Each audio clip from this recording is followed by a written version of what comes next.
So Shanna, in your opinion, what are some of the most common mistakes that investors make? Well, I would say one of them is acting like an investor before you've established a foundation. So there's a difference between being an investor and being a saver.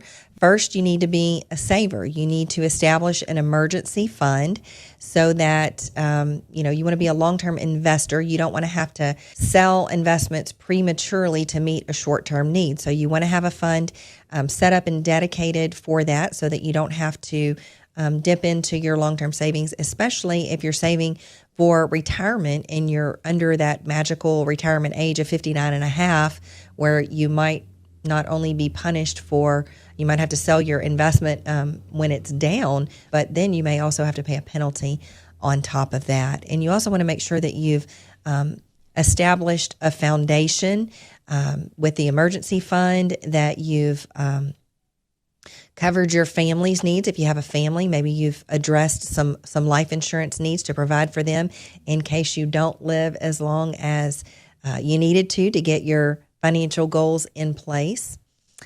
Another thing that I would say is avoid MCI advice.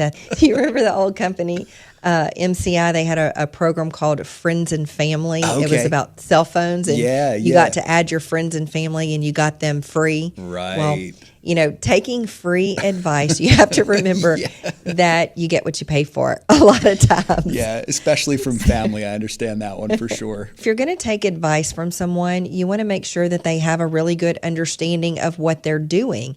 They may just be, acting on advice that they heard from another friend or family member. And then how things happen down the grapevine. Sometimes things get twisted.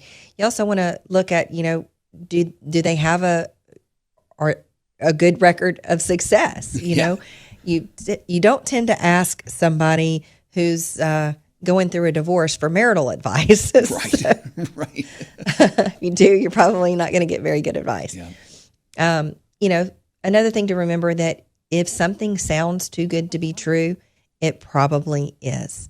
You want to take you want to make a strategic plan. You want to avoid, you really want to kick the tires on some theories.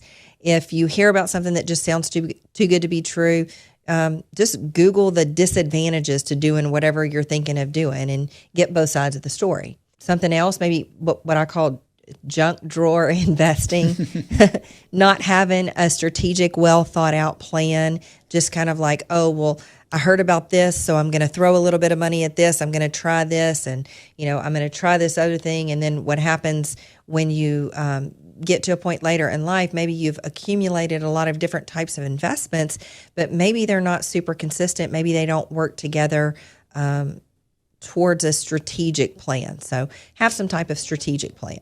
Not to say that your plans can't change, but at least have some kind of plan going forward. And then I think probably one of the biggest mistakes that investors make is not starting early enough and trying to play catch up later.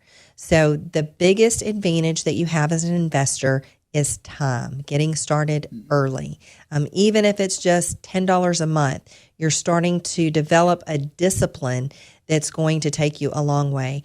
And you have a concept called time value of money and compounding. So getting started early gives you a great advantage over someone who may be able to invest more, but maybe they started 10, 15, or 20 years later than you did.